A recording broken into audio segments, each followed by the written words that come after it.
Hello everyone, welcome to Arc-Light Dueling. Tommy here, and I'm here to show you what happens when you take 3 structure decks of the Wave of Light and you put it together into a very decent deck.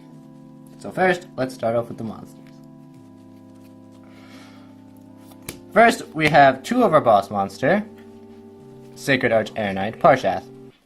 What he practically does, if you negate a spell, if you negate anything or activate a counter, then you can banish 2 fairies from your hand, field, or graveyard and special summon the card, either from your hand or graveyard. Pretty cool effect, pretty awesome. It can do piercing damage, and if it inflicts battle damage, you can add a Parshath monster or a counter trap. So this will be your boss monster. Next, we have 1 copy of Eva. Eva's effect is if it's at all sent to the graveyard, you can banish up to 2 light monsters, and then look for level 2 or lower light monsters from your deck to your hand. So, what this combos off into is the 3 Heralds of Light. So here's the orange, the green, and the purple. We're only going to be using 1 copy of each Herald because they're all very situational cards and they're kind of heavy costing. Next, we have 3 Power Angel Valkyrias. What happens here is that if you add on negate any type of effect, you can add 1 light monster from your deck to your hand. You can only do this once per turn, but it's very helpful, especially if you want to get your boss monster out and stuff like that. Next, you have 3 Guiding Ariadne, your pendulum monster. If it's at all destroyed by battle, reveal 3 counter trap cards. Your opponent chooses one, you put it to your hand. That's the iffy part, but really you're looking for its pendulum effect. So when it's on the scale, you apply these effects. You do not have to pay any life points or discard any cards for your counter traps. That's really good because most of your counter traps in this deck will cost life points or cards. So it's a very good card to get out first or second turn or in the early game. Next, we have 2 Minerva, Scholar of the Sky. Her effect is whenever a counter trap is activated, it gains 500. Well, after it resolves, it gains 500 attack, and if you have Sanctuary in the Sky, you can add a counter trap with a different name from that trap card and add to the hand. So practically, whenever you negate stuff from traps, and if you have more traps in your grave, you add them right back to your hand. It's a nice recycling idea. Next, we have 2 Bountiful Artemis. Pretty easy effects. Each time a counter trap is activated, after it resolves, draw a card. This is your draw power. Next, we have 2 Honests.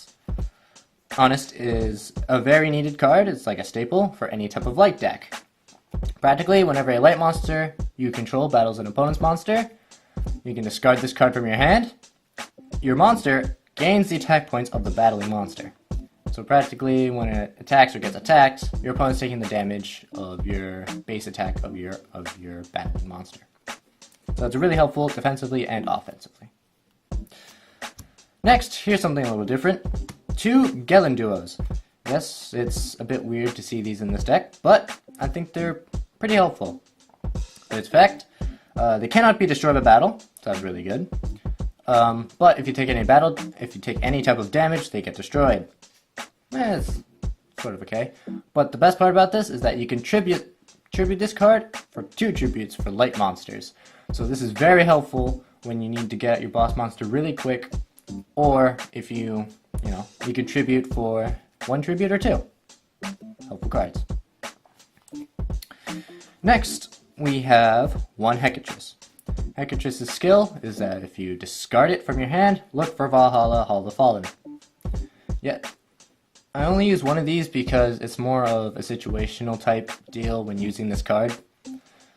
So I'd say if it's in your hand first turn, just use it to get Valhalla. It's better that way. So here are some big beaters that I wanted to add in here. 1 is Tethys, the Goddess of Light.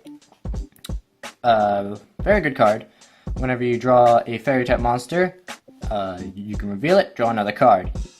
And this isn't once per turn, so you can keep drawing cards. And if you keep drawing fairies, well, you keep drawing cards, so that's very helpful.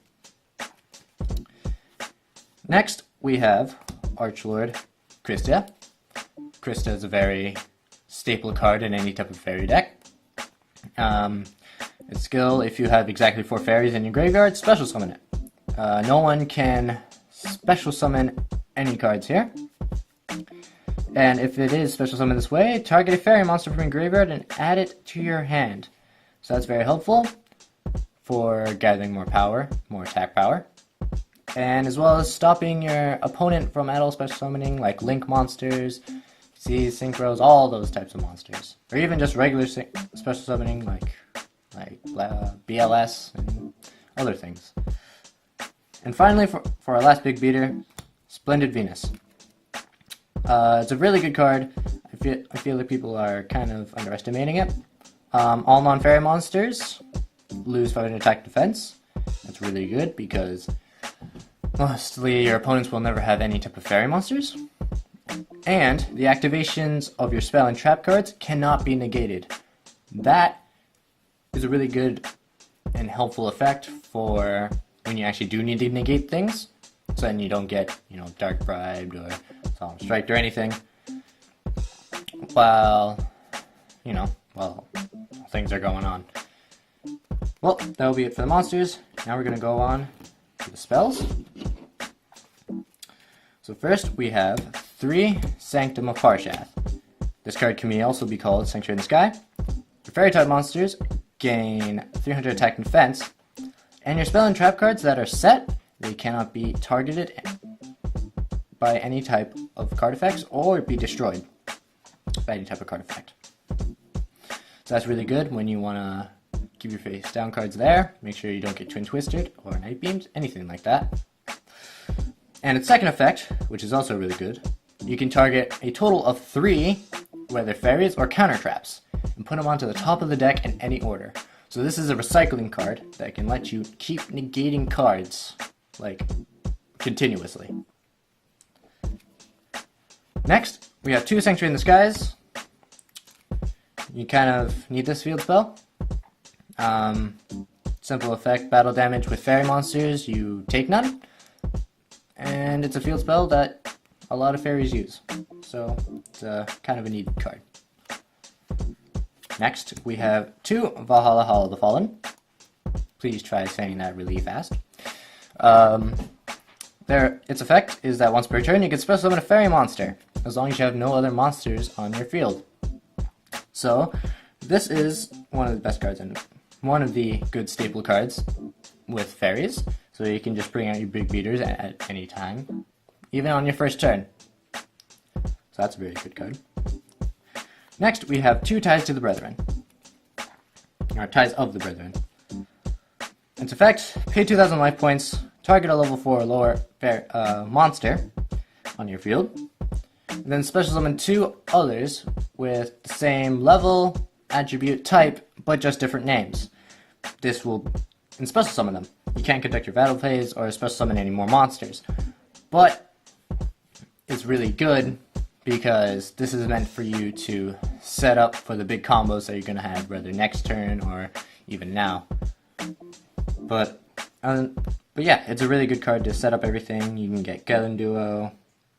Like, you target Gelen Duo, then you get Minerva and Bountiful Artemis. You already set up combos for a lot of things.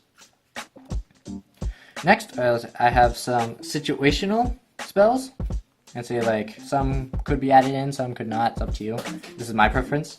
So I'm adding 1 cards from the sky. I'd say this is a very, very helpful card. You banish a light fairy monster, draw 2 more cards. You can't summon or conduct your battle phase this turn, but I feel like this deck does need more type of draw power without certain requirements. So I feel like something like this is just much easier that way. And for the last spell is Celestial Transformation. Now, this card, I don't think of at all using defensively.